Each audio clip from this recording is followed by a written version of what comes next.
Good morning. My name's Electric Johnny Hat. Hope you're all well. It is Saturday, isn't it? Saturday, 10:45, 10:45, quarter to 11. Hope you're all well. Just gonna play a couple of things. Just the audio. Just move some stuff out of the way. Just some audio, and then we can sort of talk along the way, I guess, innit? Yeah. There's other stuff I want to talk about after this, but he's the first guy is talking about the simulation, but he's talking about the great resets that's been going on sort of 150 years and something like that, and around them sort of things. 150 years at a time, there just seems to be these resets. Or you can look at the big major resets where whole civilizations get wiped out, and then consciousness starts it again, or the universe consciousness starts it all again. So things can be wiped out completely on a great reset, like pushing a button, but we don't know if it's cyclical, that kind of thing. And then it just kind of happens. It ends. It gets wiped out. The whole civilization gets wiped out, and then 100 years later, it starts to flourish again, and then greenery starts again, and then the universal consciousness has started growing it again. This simulation. So is the simulation or the great resets, or these certain resets every 150 years, 200 years? You know, you have these sort of intermediate sort of resets, then and then you have these major resets that just wipes out whole civilizations, like I said. But on the major resets, then, you know, everything gets wiped out. Is that a cyclical red button that's being pushed? So it just happens anyway, it has to happen? Or does it wait for the earth, the biosphere, to take so much abuse through whatever's here, you know, sort of damaging in the earth, then it just will automatically reset because of that reason, which is a possibility as well. You know, they say if you keep pushing Mother Earth, it will react, it will retaliate, and it does. So that could be another thing of why of the reset, where the earth, the biosphere, can just feel itself being abused, so to speak, physically, and then it just resets. Or is it just an automatic thing that happens through a cyclical red button? Anyway, let's listen to this guy, because he's talking about the simulation. Like I said, I've always been into the simulation. I think the simulation is, you know, the projected thing that's inside this concave earth. So basically inside this glass that we're in, where everything's been projected in. And remember, on the outside of that glass is the mechanical world. So the mechanical world is trapped us in this bubble of evolution. Of the simulation and go through this process again and again and again. Yeah. Can't prove it, right? But it just seems the historical record has indications where literally, like, the whole world civilization just seemed to stop at a particular time, and then 100 years later it's all flourishing again. And like, well, how did that happen? How did everything just destroy itself? That makes sense. And it's like someone pushed a button and did it on purpose. But these are the kind of things, once you start... It's like they say that the god of destruction, the god of chaos, in order to rebuild, you have to destroy. So the god of destruction, well, the god has to cause destruction for it to be rebuilt again.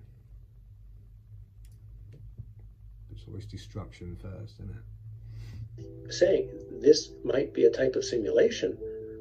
Well, that's why the most important question would be, if that's true, when did it start? Because it then indicates everything of what we should then be determining as important or not, or what we should study or not. It's so true though, isn't it? It's true. When did it start? Play that again, because it is interesting. It's true. I recently learned. It's true. When did it start? Because it then indicates everything of what we should then be determining as important or not, or what we should study or not. And so we've got multiple simulations over the course of time, and I think you can actually potentially Now you can look at that civilizations over time like an hourglass. Like an hourglass has just been turned and it's just starting again. And also you can look at this way of an hourglass where civilizations are just getting pushed down. And we know by now, no matter how far down you dig, or the further down you dig, the more civilizations you will find that have been pushed down, so rebuild on top of each other. The Great Reset, if we were to call it the Great Reset, the Great Wipeout. It's the reset button, it's the turning of the hourglass. Reset into further and further versions of the simulation and everything go through gets this pushed process down again and again and again. Then reset. Yeah, prove it, right? But it just, I think you can. And so we've got multiple simulations over the course of time, and I think you can actually potentially reset into further and further versions of the simulation and go through this process again and again and again. Yeah, which is what we've seen, isn't it? It's a clock system. It's like a clock system, you know. Is this a sky clock doing it? We know up above, so below. So what the sky clock does creates and manifests down here to us. But it is the hourglass thing, isn't it, of the reset? If this is true. But either way, it's happened, isn't it? Now look, you know, a lot of these people that are on, you know, geology and, you know, the Great Reset. So I'm talking about mainstream, which now mainstream is Graham Hancock, isn't it? And the other two guys, which I can't remember their names right now. But they're kind of mainstream now, aren't they? And they believe in the Great Floods because of, you know, erosion. We say the erosion of waves, which is showing the erosion on the cliffs. But that could have been forced as well, just through excavation. You know, this huge excavating that digs under, you know. That could leave the same mark as the excavate. We see as it goes up onto a mountain and excavates it. That could be quite dummied through these tide marks of what they're saying. That could, you know, I'm a realist, you know what I mean? So you've got to look at all angles, which I always say my channel is an alternative channel. So we look at things differently. Why do we have to believe the mainstream that there was a main flood when there may not have been a main flood? It just have been, like I said, the excavating machines that are just digging through mountains to give it that wave look. But yet these mainstream people like Graham Hancock, you know, I think it's just bullshit anyway. I believe he's a Freemason like the rest of them, just pushing out their versions, or the versions they've been told to put out. We're getting to know that everything's just like in history. Everything I've looked into now, history is all a lie, but we knew that anyway. But trying to find out what's a lie and what ain't a lie, that's the things we're trying to work out. And so far, all sites have been either, you know, found and moved. We now find out that the original Stonehenge is in the Pentagon, in the middle of the Pentagon. I mean, what the fuck? This is black magic again, all over, isn't it? But let's not go off topic. Right, but it just seems the historical record has indications where literally, like, the whole world civilization just seemed to stop at a particular time, and then 100 years later it's all flourishing again. And like, well, how did that happen? How did everything just destroy itself? That makes sense if it's like someone pushed a button and did it. But that's what it's like. And, you know, I know a lot of people could say, metaphorically speaking, like, you know, elections and things like that, where they always use the same sort of tactics of pushing the red button. So it's like a rouge to move your mind away from that. So it's a misinformation, isn't it? So everything that, you know, it's, you know, look. Originally, Nikola Tesla. Do you know what I mean? They shunned him. They took all the technology, all his writings, everything, you know, and then they bring out a new guy, Elon Musk, who comes out as a name now of Tesla, to take you away, or the younger generation, the new generation, to take it away from Nikola Tesla. And look at what he's doing now. He's just basically using Tesla's technology. You know, how long is it going to be before Elon Musk is actually promoting people going in like spaceships, like your own spaceship, but working through a different propulsion? I mean, that's definitely coming. How long that's going to be, I don't know, but it's going to be Elon Musk that's going to put that out. Anybody else that tried to do that, like Nikola Tesla, oh no, we're shutting him down. JP Morgan, bang. JP Morgan's still one of the main people in this world of runners. JP Morgan always has been. 200, 300 years ago, and still now, or 200 years ago, and still now, going on. As a front runner. But again, let's not go off topic here. But everything gets taken over or made out to be a ruse, or forced through a ruse, and now give it a different meaning. We'll take away that name and give you this name now. The new Tesla now is Elon Musk. Just basically using Tesla's technology. This is why people don't believe, well, I certainly don't, believe anything that Elon Musk says or anything that Trump says. They're the two front runners, the two CEO billionaires now that are taking over the whole of the world. I don't think Elon Musk even runs Twitter, to be honest with you. That's what I've heard. On purpose. But these are the kind of things, once you start saying, moved out of your mind. Might be a type of simulation. Well, that's why the most important question would be, if that's true, when did it start? Yes. Because it then indicates everything of what we should. So could it have started 300-400 years ago, 3,000 years ago, or 3 million years ago?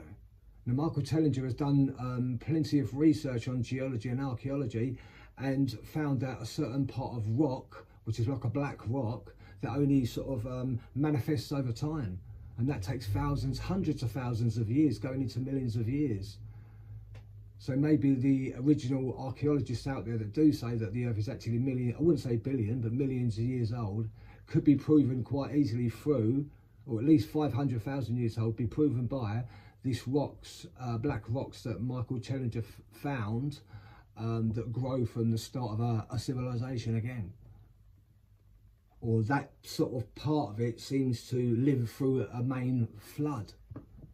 Because all that's getting reset is life itself, but life itself rebuilds again. Rocks probably stays there, which is why we see a lot of stuff is old as well. But let's not go off topic. Then be determining as important or not, or what we should study or not. What do you study? I recently learned to watch a program about somebody with a machine gun, blowing somebody's head off as they charge up the hills and then drop what? Love this guy. Yourself. You can't get to cosmic love until you first get to cosmic law, and you can't get to cosmic law until you understand yourself. Cosmic law, cosmic love, yourself. And that's the problem. We don't you see this thing, everybody, you can't wait to get these Newsweek articles. Why? Because nobody knew you had melatonin in your body. You didn't know you had a pineal gland in your body. But the Bible says you do.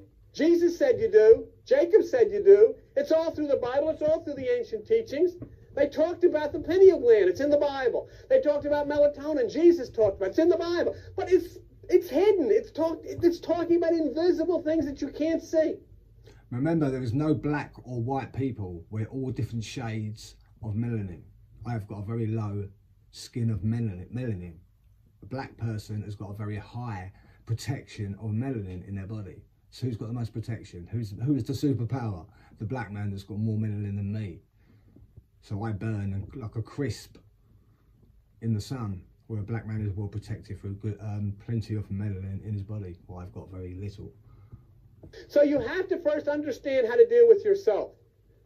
And so Exodus took you from where? It took you out of Egypt, which is the place of bondage. It is your lower mind. The place of bondage is your fears, the guilt, all of the things that have been put into your head by your friends, by your family, by your churches, by the systems. All of this stuff made you guilty. Here are people that are talking about reading books, and if they see a lady in a nightgown, they have guilt. They get afraid. Oh, she's in a nightgown. That's real, but that's very sad.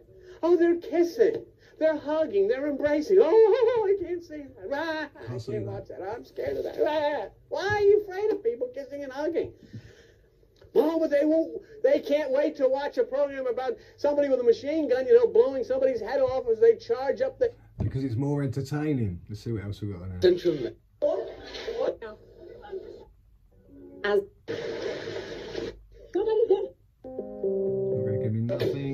This is the disturbing truth about the full horror of Blake This is the disturbing Like truth label? about the full horror of what comic book American Psycho. The Joe Rogan There you go, Graham Experience. Hancock. I want to get to Egypt because I think it's one of the most bizarre accomplishments of human beings. Flint and Dibble. The age of Egypt, it is human beings. The age of and Egypt. The age of Egypt is a fact. Remember, we've got Freemasons sitting here. I do believe Joe Rogan's a Freemason. I do believe that Graham Hancock is a Freemason. Call me paranoid, call me what you want. I'll call you misinformed, to be honest. Yeah. Let's play this. Yeah. Fascinating piece of discussion, because whatever it is, one of the more fascinating things is Robert Schoch out of Boston University, the geologist who examined the erosion in the Temple of the Sphinx and determined it to be thousands of years of rainfall, and which would predate, again, like they say, through erosion that could just quite easily be made through an excavation. I know the Sphinx is a lot smaller, obviously it could still be done. How many times has it been changed from this original thing that was supposed to be, you know? the Sphinx by quite a bit. Erosion because this again. is all stone that had been moved by human beings. Joe Rogan. And it had been used to construct the Sphinx and this temple, the Sphinx. Joe Rogan is way up Randall Carlson's and Graham Hancock's arse, to be honest with you, because they're all Freemasons. Had been carved out. It's very clear that it was carved out. And you see these massive fissures that look exactly like water erosion. He specifically said that he showed these images to other geologists without telling them what they were looking at. And they almost unanimously said that it was water erosion over thousands of years of rainfall. And then when he would show them exactly what he was telling them to describe, then they didn't want to have any part of it, because they're like, okay, now you're saying something that's really crazy, because now you're saying that this structure is 11,000 years old as opposed to, 4,500 years old. Surprise, surprise, I'm going to disagree with you. Shall we look at... Well, it's not me. It's Robert Schoch. Robert Schoch. Shall we look at some images of the Sphinx? Yes. Let's look at images of the water erosion, because it's... And then I'll show some images of the quarries nearby. Let's do that. Yeah. Sure. So if you could hook me up again, Jamie, to the HDMI. And again, credit to my wife, Santa, who has taken every risk with me, every step, every dive for the last 30 plus years. This is her aerial photograph of the Sphinx enclosure and of the Sphinx temple, so-called. How'd she get that picture? In a helicopter. Wow. Back in, the mid-90s somewhere. The Sphinx temple directly in front of the Sphinx, so-called, and the Valley temple to the left as we view it. And you can see that the Sphinx is a rock-hewn structure cut out of the bedrock with a trench around it. And if we go in here, the notion that the Sphinx bears the marks of precipitation-induced weathering is an evolution of an idea that the late, great John Anthony West had many, many years ago. You've had John on your show before. Twice, yeah. He's a dear friend. John is awesome. He was great. Magical Egypt, I can't recommend it enough. It's such a fascinating material. He has two of them, two series. I think there's like 3 DVDs in each one, and it's just incredible stuff. Just on the undisputed. We'll just go through a few things here, so let's not get too hung up today on just the pyramids and water erosion, even though that's what I was talking about before. But again, I don't believe everything they've been saying in this mainstream version, which is Joe Rogan, Randall Carlson, and Graham Hancock, all talking about water erosion, proving that the Earth is millions and millions of years old. I don't believe that's enough proof to do that. I believe there's more proof of looking at geology and how old the Earth is by what Michael Tellinger actually did. Like I say, by finding this black rock that just has to manifest over hundreds of thousands of years, so at least 500,000 years before it even starts to come through, which shows us how old the Earth actually is, and not through water erosion. So I do not believe in the mainstream version of water erosion. I'm sorry, I just don't. Let's move on to see what else I can find. To the fraternal orders, collectively known as the Mysteries. Bill Cooper. Sweet. The very highest degrees of which, combined together, make up a... Right, let's listen to this for a little bit. While you're living in Fantasyland, Bill Cooper. Yeah, that's just what it says. Secret order known as the Illuminati. Their goal is to destroy all existing religions save theirs, all existing governments save theirs, and shackle the mob in a system of eternal oppressive debt chained to a computer for the rest of their life, in a propagandized world to make them believe that they are happy in this system. Now, do you think they're succeeding? Haven't I described to you just now exactly what is going on in the world today? Yes, they're succeeding.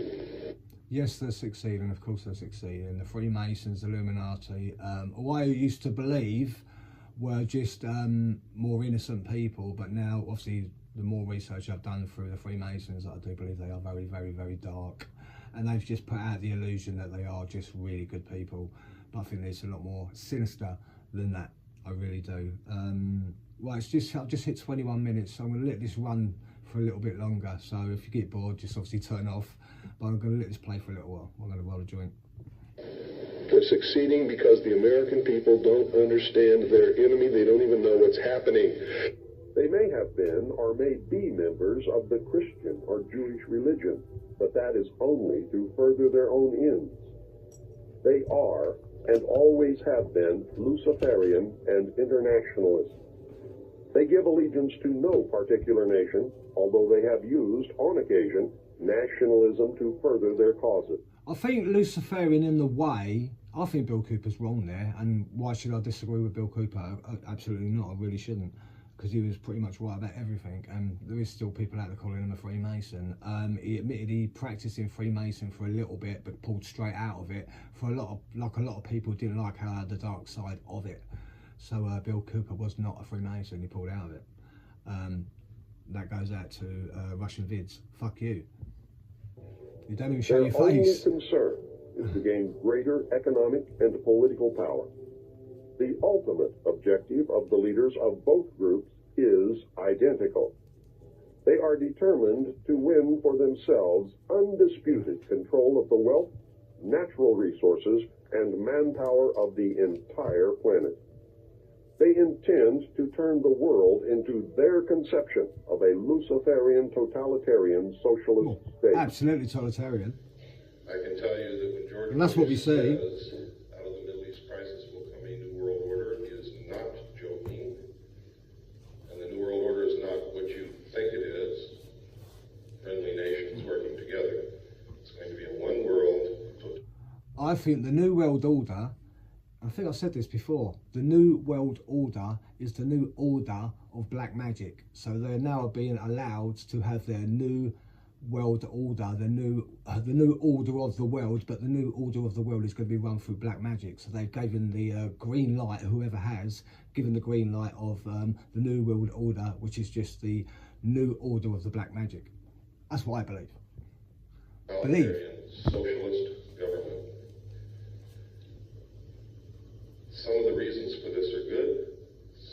And remember, just like Jay Dyer said, that the British intelligence, well, the British Empire have always been running through Islam countries and the Middle East and things like that, and it's just been shunned away and been proven to be, or tried to be proven that it's America, but it's actually the British Empire that's always done it. And thank you, Jay Dyer, for your help on that, for passing out the information. But like I said, I've done all that before. But I'm totally on the same page of believing it is the British Empire that's in charge. Bank of England. Tony's community felt that John F. Kennedy was a threat to the national security, which translated into reality means was a threat to the New World Order, the one world government, which they were actively in the process of forming. British tells you everything. British. Think about it, do the research. British. Work that out, then you've worked it all out. I believe so.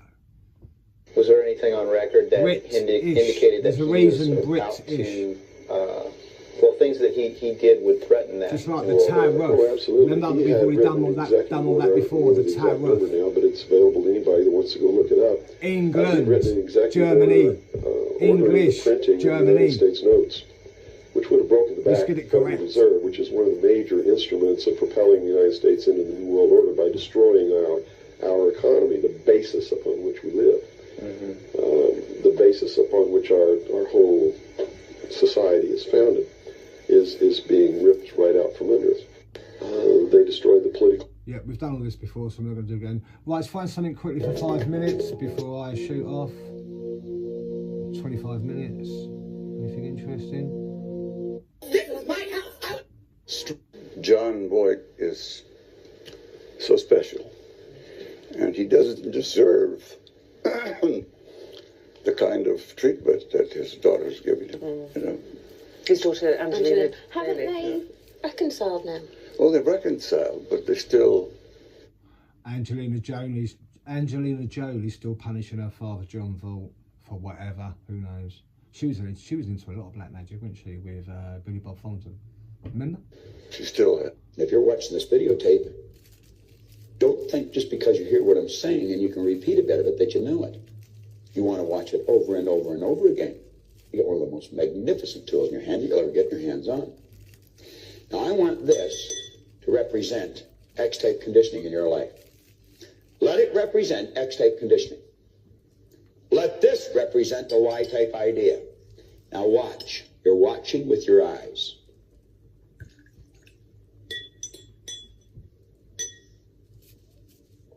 You don't see any change, do you, Reen? Al, do you see any change?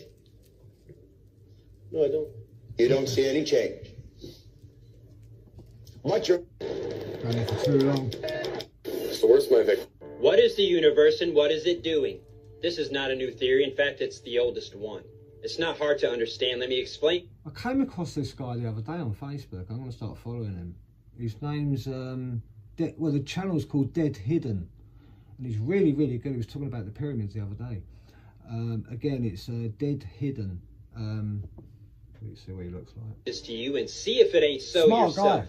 This is observable, testable, repeatable science. You don't have to believe anything NASA says about anything.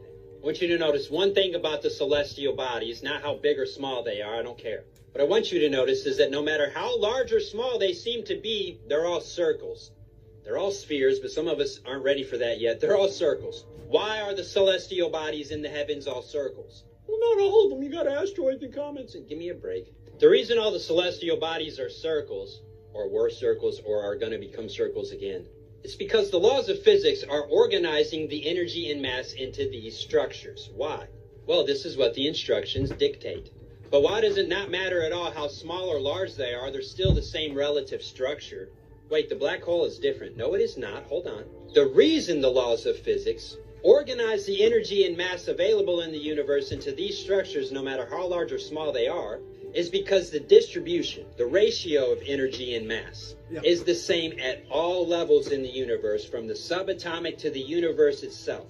Every structure you look at in the universe on every level of size is organized into the same relative structures on each level, because no matter what level we're on, the laws of physics are organizing the energy and mass that is always found to be at the same relative ratio. The distribution of energy and mass is the same. No matter how large an area or small an area you are looking at, the energy and mass is going to be distributed the same on every level. Do we understand this part? Stars look like this. Atoms look like this. That looks like a solar system with a sun in it, doesn't it? And an Earth. Hey, wait, the sun is revolving around the Earth. Heliocentrism thrown down by quantum mechanics has already been done. The end. Goodbye. There's the moon, suckers. New physics? Nah, the oldest physics. That'll do. I believe, like they showed in the Las Vegas sphere, they showed the concave Earth on the inside, and the black part that we actually see in the night sky, just that black part with the stars, that is the black sun. So when we see the rockets go up, whatever rocket is, and then you see that this spinning thing that comes around, eventually stops, you know, the de-spinner. Should we talk about that? Should we leave that for another time? It's definitely a de-spinner. Oh, I've just changed what I'm going to say now. Right, it's definitely a de-spinner. The de-spinner definitely stops the rocket. The 2014 launch, the 2014 launch that I've done. The D-spinner stops it from spinning, but it doesn't stop the rocket from moving. The D-spinner's job is not to stop the rocket. So what stops the rocket? We'll come back and talk about that next time. I've just hit 30 minutes and I've just completely changed. Right, let's just quickly say it. Look, so when the rockets go up and the camera's on, you see that black thing. Eventually it goes round the camera, and then the D-spinner stops it from spinning, and it sees the black void there. But it makes out the black void is the outer space. Yes, that's correct. But it's a concave Earth, so I think they're messing around with the camera somehow, where it's just doing like it did in the Las Vegas Sphere, where it turns around and pushes all the camera to the black sun, the black void being the black sun. So everything around that black sun manifests all the way around the black sun, and that's what we see in the middle. So I think it's all a camera with the NASA and all that as well, Elon Musk, all of them.